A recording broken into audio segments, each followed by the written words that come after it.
Mariah Carey, Huntington, 27 de março de 1969, é uma cantora, compositora, produtora musical e atriz estadunidense. Reconhecida por seu alcance vocal de 5 oitavas, estilo de canto melismático e uso exclusivo do registro de apito, ela é referida como Pássaro Supremo e Rainha do Natal. Ao longo de sua carreira, Carey tem sido considerada uma das maiores e mais influentes vocalistas da história da música gravada. É creditada por ter influenciado a construção vocal de diversos artistas de diversos gêneros musicais e como uma das primeiras artistas a popularizar o hip-hop e a prática dos remixes na música popular. Sob a orientação de seu ex-marido, o executivo Tommy Mottola, Carey alcançou fama no início da década de 1990, após assinar com a Sony Music e liberar seu álbum de estreia homônimo, que liderou a Billboard 200 por 11 semanas seguidas. O trabalho fez dela o único artista na história a ter seus 5 primeiros singles, Division of Love, a Emotions, em primeiro lugar na Billboard Hot 100. Sua popularidade atingiu o ápice com seus discos subsequentes Music Box, 1993, e Daydream, 1995, que venderam mais de 20 milhões de cópias mundialmente e foram certificados de diamante nos Estados Unidos.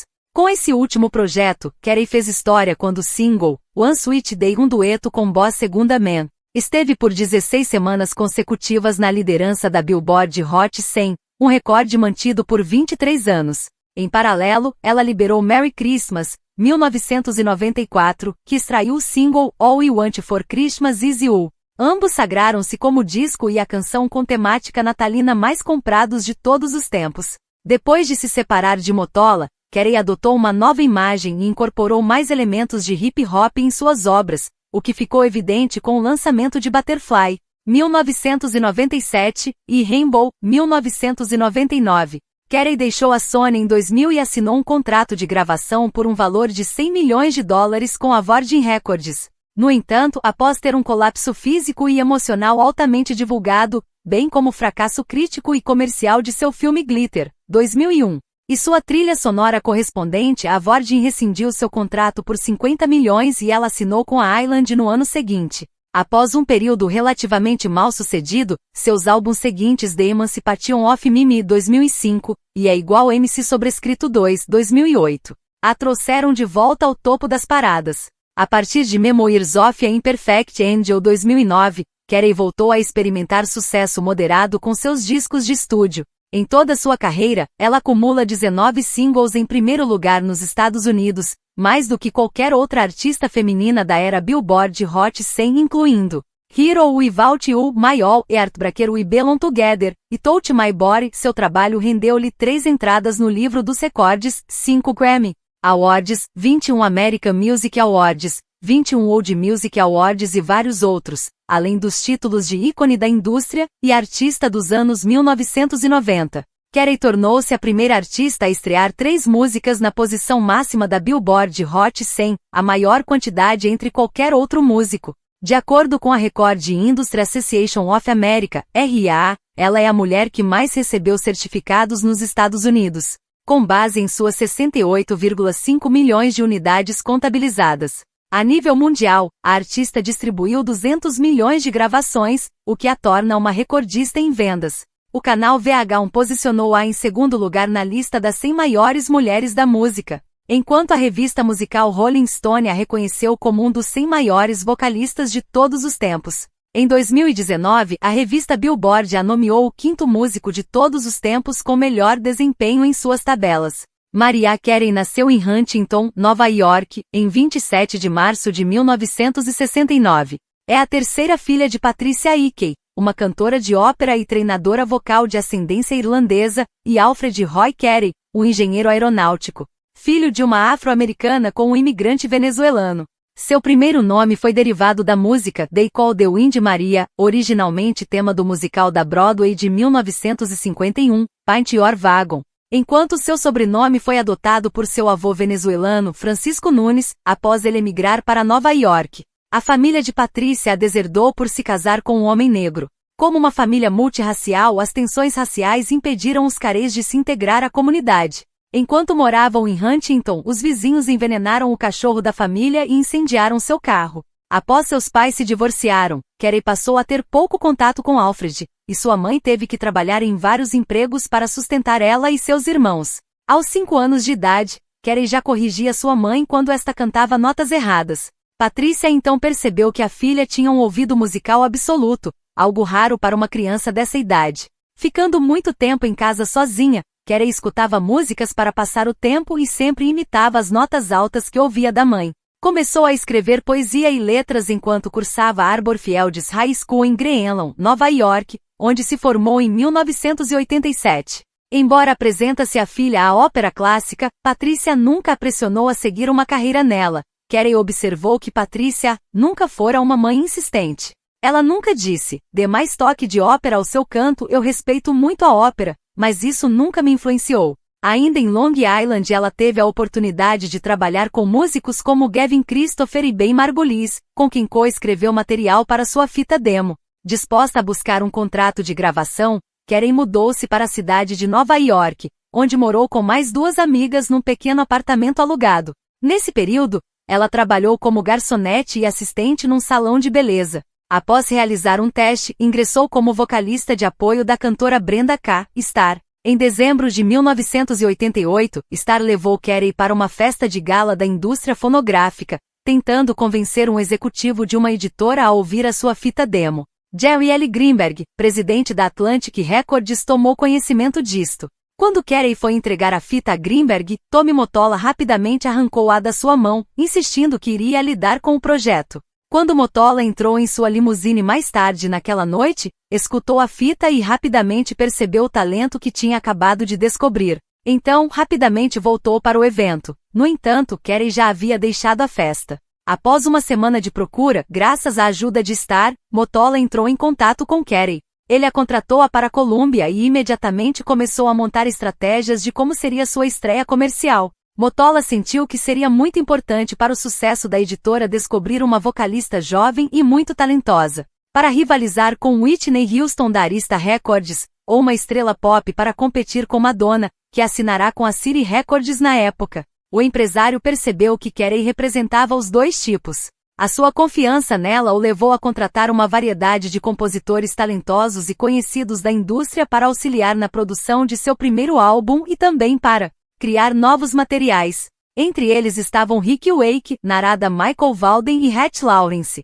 Foram destinados $1 milhão na produção do disco, o homônimo Mariah Carey. O material recebeu análises positivas de críticos musicais, os quais definiram-no como uma estreia madura com diversas influências musicais, como o pop, o R&B e o soul. Após a intérprete fazer uma apresentação ao vivo na edição de 1991 dos Grammy Awards, onde foi condecorada a artista revelação e melhor performance vocal feminina pop por seu single Vision of Love, a exposição causada fez o álbum culminar na Billboard 200 por 11 semanas consecutivas. Os singles liberados a partir da obra, Vision of Love, Love Takes Time Somedai e Don't Wanna Cry, alcançaram o número 1 na tabela musical estadunidense Billboard Hot 100. Ao fim de 1991, Mariah Carey constava como o álbum mais comprado do ano no país e recebeu 9 certificações de platina pela Record Industry Association of America, registrando mais de 15 milhões de cópias vendidas mundialmente. No ano seguinte, Carey retornou aos estúdios para dedicar-se à composição e produção do material que viria a se tornar seu segundo álbum. Devido ao sucesso da estreia da cantora, a Columbia permitiu que ela tivesse mais controle musical, permitindo-lhe mudar e misturar seus gêneros musicais, suas melodias e produções. Durante a gravação do álbum, a cantora trabalhou com diversos músicos e produtores, além de Walter Afanasieff, um dos produtores de seu álbum homônimo. Emotions apresentou influências musicais de baladas dos anos 1950, 60 e 70 e da música gospel, além do R&B e do soul, presentes no álbum anterior de Carey. O disco veio a ser distribuído em 17 de setembro de 1991 com análises mistas da mídia especializada, em que alguns profissionais elogiaram as suas influências musicais, enquanto outros criticaram o seu conteúdo. A nível comercial, estreou no 4º posto da Billboard 200, obtendo vendas de 8 milhões de unidades em todo o mundo, mas falhou na tentativa de atingir a mesma recepção comercial e crítica de seu antecessor. Carey mais uma vez se recusou a embarcar em uma turnê mundial para promovê-lo. Embora ela tenha acreditado o medo do palco e a natureza vocalmente desafiadora de suas canções, cresceram as especulações de que a cantora era um rato de estúdio, e que ela era incapaz de reproduzir o tom perfeito e o mesmo alcance vocal pelo qual era conhecida. Na esperança de deixar de lado qualquer especulação, a Columbia organizou uma apresentação nos estúdios Kaufman Astoria, situado em Nova York,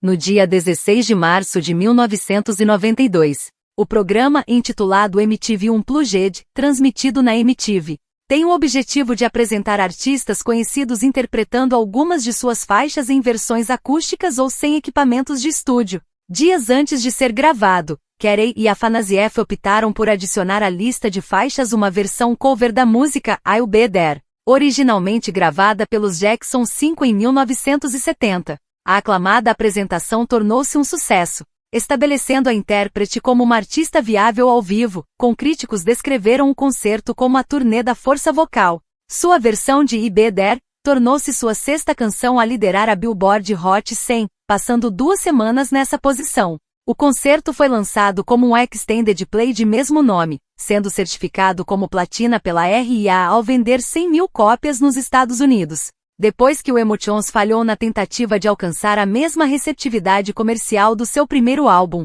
a Columbia decidiu colocar Carey no mercado musical de uma forma semelhante à sua estreia, encorajando-a a produzir canções mais comerciais possíveis para tocarem nas rádios.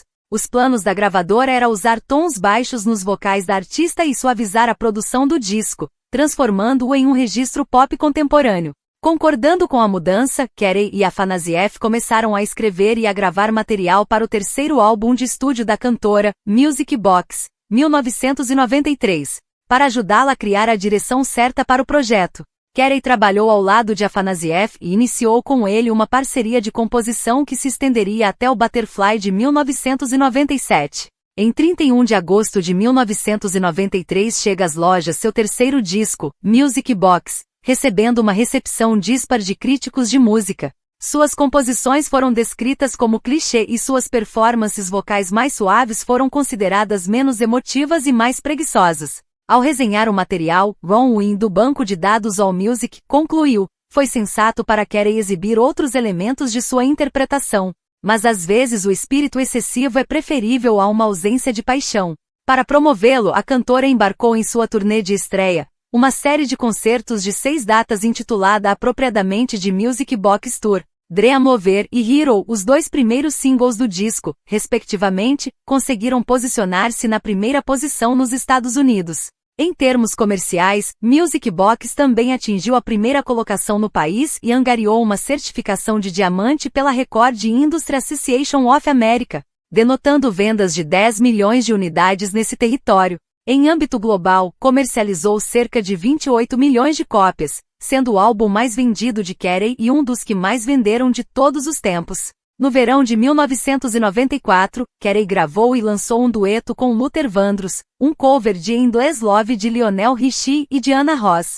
Ela e os executivos de sua gravadora começaram a desenvolver ideias para o seu próximo trabalho, uma das quais incluiu a criação de um álbum natalino com Afanasieff. Inicialmente mal vista, a ideia desenvolveu-se em Merry Christmas, liberado em dezembro daquele ano, que se tornou o álbum com essa temática mais comprado de todos os tempos, ultrapassando 15 milhões de exemplares. O disco reunia várias canções natalinas e 3 inéditas, uma das quais era All You Want for Christmas Is You, que tornou-se a canção natalina mais bem-sucedida na história dos Estados Unidos, tendo sido certificada com diamante pela RIAA, e comercializou estimadamente 16 milhões de unidades mundialmente, sendo a mais comprada da carreira de Carey e uma das que mais venderam de todos os tempos. Em setembro de 1995, foi divulgado sua 5ª gravação em estúdio, sob o título de Daydream, onde a intérprete explora um maior controle criativo em sua obra, o que resultou em um convívio tenso com sua gravadora.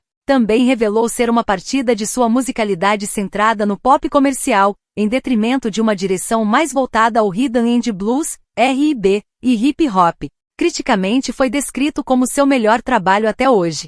O New York Times classificou-o como um dos melhores lançamentos de 1995 e concluiu: o álbum leva a produção de R&B adocicados a um novo pico de refinamento textural. As composições de Carey deram um salto à frente e se tornaram mais relaxadas, sensuais e menos dependentes de clichês barulhentos. O principal foco de promoção, Fantasy, foi o segundo por um artista e o primeiro por uma artista feminina a estrear no topo da Billboard Hot 100. One Sweet Day, uma colaboração com a banda Boyz II, também estreou no número 1. O que fez de Carey a primeira artista a estrear 2 singles consecutivos na primeira colocação da parada, posto no qual constou por 16 semanas consecutivas, tornando-se a música a perdurar por mais tempo na liderança em toda a história. Em seu país natal, Daydream fechou 1995 como o disco mais comprado no período, e seu segundo de Carey a obter um certificado de diamante pela RIAA, depois de Music Box. Ele solidificou o domínio de Carey em mercados asiáticos e distribuiu mais de 2 milhões de unidades somente em terras japonesas e outros 20 milhões globalmente. Daydream e seus singles foram nomeados à 38ª edição dos Grammy em 6 categorias, embora considerada uma das favoritas para ganhar os principais prêmios da noite.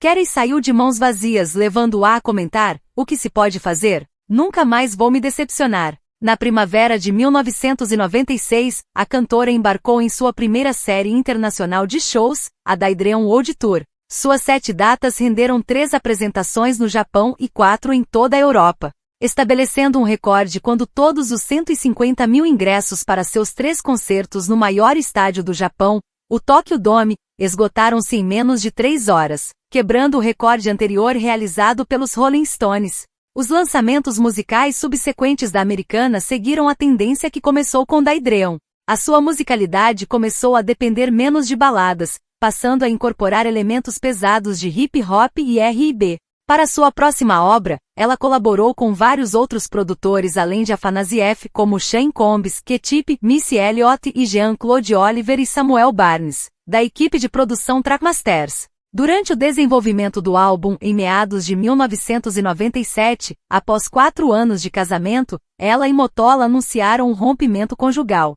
A artista descreveu-o como um ser cada vez mais controlador e viu a separação como uma nova oportunidade em sua vida. Em 16 de setembro de 1997 é lançado Butterfly, onde apresenta um estilo mais suave em seu canto, com os críticos notando a incorporação de vocais ofegantes. Alguns viram sua falta de propensão a usar seu alcance superior como um sinal de maturidade, enquanto outros questionavam se isso pressagiava a proeza vocal decrescente da artista. Embora tenha sido um sucesso comercial, falhou em alcançar o mesmo número de vendas de seus lançamentos anteriores, Music Box e Daydream. Honey e My All, singles do disco, posicionam-se no primeiro lugar da Hot 100, o que rendeu a Carey novamente a colocação de 5 singles consecutivos no ápice da tabela. O videoclipe de Honey, o primeiro desde que se separou de Mottola, deu a primeira prévia de sua nova direção artística e introduziu uma imagem mais abertamente sensual à cantora. Em 14 de abril de 1998, a americana participou do concerto beneficente VH1 Divas, onde cantou ao lado de Aretha Franklin, Celine Dion, Shania Twain, Gloria Estefan e Carole King. Nesse período, a artista começou a conceituar a produção de um filme e uma trilha sonora correspondente, ambos intitulados All That Glitters, 2001. No entanto, tais projetos sofreram um lento processo de desenvolvimento, fazendo Carey pausar as produções. Isso marcou o início das perseguições à cantora, pois Mottola não queria perder o controle de sua vida. Durante este período, ela decidiu embarcar em uma turnê para divulgar Butterfly, que ainda estava vendendo fortemente. Entretanto, executivos da Sony a pressionaram para lançar um álbum de grandes êxitos a tempo das festividades natalinas, cujo período era bastante lucrativo para a gravadora. Carey, não tendo tempo para gravar nenhuma canção, concordou. A Sony queria lançar uma coletânea que incluísse apenas singles que atingiram a primeira posição na Billboard Hot 100, o que desagradou a artista, que desejava incluir suas canções mais pessoais e favoritas em vez de somente suas faixas com maior apelo comercial. O material resultante, intitulado #1S, 1998, contém como novidades apenas um cover da canção I Still Believe de Brenda K. Starr e a inédita When You Believe, um dueto com Whitney Houston, que foi promovido como parte da trilha sonora do filme The Prince of Egypt, 1998. No Japão, a compilação permanece como o álbum mais vendido por uma artista não asiática no país, comercializando mais de 3 milhões de cópias em apenas 3 meses após o seu lançamento. Com apenas um disco para cumprir seu contrato com a Sony e com um desejo ardente de se separar profissionalmente da gravadora que seu ex-marido ainda dirigia, Carey completou o álbum em um período de 3 meses no verão de 1999. Em seu processo de concepção, a cantora recrutou produtores com os quais ela não havia trabalhado antes, se tornando seu primeiro lançamento a não apresentar uma colaboração com seu parceiro de longa data Walter Afanasieff. Ao invés disso, ela optou por trabalhar com David Foster e Diane Warren. Além de suas crescentes diferenças criativas, Mottola concedeu a Afanasieff mais oportunidades de trabalhar com outros artistas. Ela sentiu que Mottola estava tentando separá-la de Afanasieff apenas para manter a sua relação com a Sony permanentemente tensa. Disponibilizado em 2 de novembro de 1999, seu 7º disco de inéditas, Rainbow, debutou na segunda ocupação da Billboard 200, com vendas de 322 mil cópias em sua semana de lançamento. Criticamente foi prezado por sua contínua mudança de seu antigo gênero adulto. Entretanto, sua produção foi criticada por parte dos avaliadores, que sentiram que o álbum não era tão forte ou tão distinto como Butterfly. O projeto gerou 6 singles com Heartbreaker e Thank God I Found You, conseguindo liderar a Billboard Hot 100. Nesse período, o relacionamento tenso da cantora com sua gravadora começou a ficar cada vez mais evidente. Carey começou a postar uma série de mensagens em seu site, compartilhando informações privilegiadas com seus fãs sobre a contenda, bem como instruindo-os a solicitar Can't Take That Away, Mariah's Theme nas estações de rádio. No entanto, a Sony queria trabalhar uma faixa urbana e mais otimista. Com medo de perder sua artista de maior sucesso comercial na década, a gravadora aceitou lançar a música. Carey, inicialmente contente com o acordo, logo descobriu que a canção teria apenas um lançamento muito limitado e de baixa promoção, o que a impedia de alcançar sucesso nas tabelas. Desde então, Rainbow contabiliza 8 milhões de réplicas distribuídas em todo o mundo. Em abril de 2001, Carey deixou oficialmente a Sony e assinou o maior contrato da história da indústria fonográfica para uma artista solo, avaliado em 100 milhões de dólares com a Virgin Records, empresa subsidiária da EMI Music, para a gravação de 5 álbuns. Além da gravadora garantir à artista total apoio ao controle conceitual e criativo na realização de seus projetos. Em seguida, o fim do relacionamento de 3 anos de Carey com o cantor mexicano Luis Miguel foi anunciado. Meses depois, em 19 de julho, a artista fez uma aparição surpresa no programa Total Request Live da MTV. Na ocasião, ela surgiu inesperadamente detrás de uma cortina cantando sem o apoio instrumental, enquanto empurrava um carrinho de sorvetes e distribuía-os aos espectadores. Seguidamente, ela foi entrevistada por Carson Daly, apresentador do programa, e começou a realizar um striptease, no qual tirou a camisa que vestia para revelar um pequeno e apertado conjunto. Seu comportamento na atração causou reações negativas da mídia, com muitos veículos citando seu comportamento como perturbado e errático. Alguns dias depois, ela começou a postar mensagens perturbadoras em sua página oficial na internet, reclamando de estar trabalhando muito e dormindo pouco a cada noite. Eu estou tentando entender as coisas da vida agora, e eu realmente não sinto que deva estar fazendo música neste momento. O que eu gostaria de fazer é apenas uma pausa, ou pelo menos ter uma noite de sono sem que alguém apareça para me acordar. Tudo que eu realmente quero é apenas ser eu mesma, e é isso que eu deveria ter feito em primeiro lugar. Eu não digo muito, mas adivinhe, eu não me cuido. Em 26 de julho, Carey teve uma crise nervosa e sua mãe chamou o resgate para levá-la ao hospital. Foi internada citando estafa e colapso nervoso em uma clínica não divulgada em Connecticut, onde permaneceu sob cuidados médicos por 2 semanas, seguida por uma ausência prolongada da mídia. Paralelamente, Glitter, o filme no qual ela estreou nos cinemas interpretando a protagonista, foi lançado. A película recebeu análises negativas e baixo desempenho comercial, apenas 8 milhões de dólares foram arrecadados em âmbito global, em contrapartida aos 22 milhões de dólares gastos em sua produção. Sua trilha sonora correspondente, também lançada em 2001, vendeu mais de 3 milhões de unidades mundialmente, inferior a todos os outros álbuns da intérprete, e o single inicial atingiu a vice-liderança na Billboard Hot 100, sendo o primeiro da cantora a não liderar a parada. A artista responsabilizou o fraco desempenho da produção ao seu estado de espírito no momento do lançamento, seu adiamento, bem como a trilha sonora lançada no mesmo dia dos ataques de 11 de setembro de 2001. Após a grande negativação em relação à vida pessoal da cantora na época, bem como a má recepção de seus projetos, a Virgin decidiu rescindir o contrato de 5 álbuns no valor de 100 milhões e pagou-lhe apenas metade do valor proposto, para aumentar ainda mais a carga emocional da artista. Seu pai, com quem ela teve pouco contato desde a infância, morreu de câncer em julho daquele ano. Logo depois, Carey viajou para Capri, Itália após 2 semanas de tratamento, permanecendo lá por 5 meses, período no qual começou a desenvolver material para um novo álbum de estúdio, decorrente das experiências que sofreu em 2001. Em retrospecto, ela descreveu seu tempo na Virgin como um completo e total festival de estresse. Eu fiz uma decisão totalmente precipitada que foi baseada em dinheiro, e eu nunca tomei decisões baseadas em dinheiro. Aprendi uma grande lição com isso. Em 2002, Carey foi escalada para o filme independente Wise Girls, ao lado de Mira Sorvino e Melora Walters, que coestrelou como garçonete em um restaurante operado por mafiosos. O projeto estreou no Festival de Cinema de Sundance e recebeu resposta crítica em sua maioria negativa, apesar da interpretação da cantora ter sido elogiada. Roger Friedman, da Fox News, se referiu a ela como uma Thelma Ritter do novo milênio, e escreveu: sua entrega de linha é acentuada e ela consegue dar as risadas certas.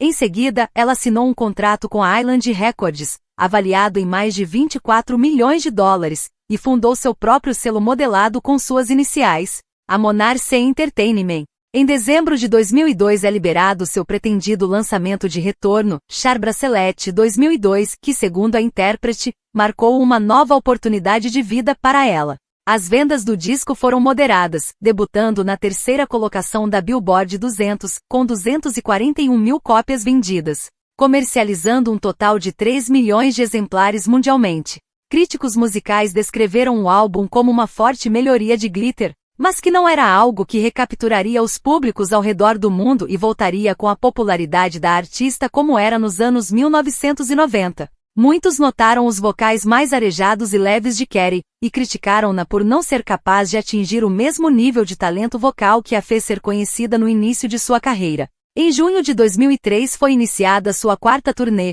Char Bracelet World Tour, composta por 69 apresentações, sendo a sua maior digressão até hoje. Nos Estados Unidos, os shows ocorreram em cinemas. É muito mais íntimo, você sentirá que teve uma experiência que passou uma noite comigo. No entanto, enquanto produções menores foram reservadas em toda a parte do país, Carey se apresentou em estádios na Ásia e na Europa, apresentando-se para uma multidão de mais de 35 mil pessoas em Manila, 50 mil na Malásia e mais de 70 mil pessoas na China. Após 3 anos amargando o escrutínio dos críticos, Carey começou a planejar seu retorno à música. Através de uma carta divulgada em sua página oficial em novembro de 2004, ela revelou que o nome de seu novo disco seria The Emancipation of Mimi, derivado de seu apelido Mimi. Em 12 de abril de 2005 o produto foi disponibilizado. Para concebê-lo, a cantora recrutou a trabalho dos produtores The Neptunes, Kanye West e o seu colaborador de longa data Jermaine Dupri.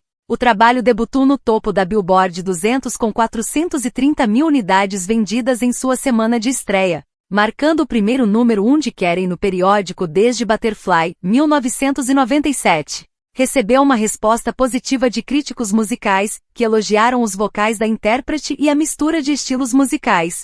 Como resultado, foi indicado a um total de 10 categorias nos prêmios Grammy, o maior número de indicações já recebido por ela em uma única noite, ganhando 3. Melhor álbum de R&B, melhor performance vocal feminina de R&B e melhor canção de R&B. Em âmbito global, The Emancipation of Mimi foi o segundo álbum mais adquirido de 2005, após X e Y de Coldplay, e mais de 10 milhões de exemplares foram comercializados até a data. We Belong Together, a segunda faixa de trabalho, redefiniu sua carreira e marcou seu retorno ao êxito. Após um período de lançamentos mal-sucedidos em que muitos críticos consideravam que sua popularidade havia declinado, a composição culminou na Billboard Hot 100 por 14 semanas não consecutivas e converteu-se na mais bem-sucedida em 2005 e na década de 2000. O terceiro single, Shake It Off, atingiu o segundo lugar da tabela, sendo impedida de assumir a liderança por We Belong Together, o que converteu Carey na primeira artista a ocupar simultaneamente os 2 primeiros postos da lista. 118 Don't Forget About US, retirada da edição Ultra Platinum, também conquistou o primeiro lugar, rendendo a Carey seu 17º tema a atingir tal feito. Como forma de divulgação, a artista embarcou na The Adventures of Mimi Tour. Rendendo 40 datas, passou pela África, América do Norte e a Ásia e foi registrada no DVD homônimo.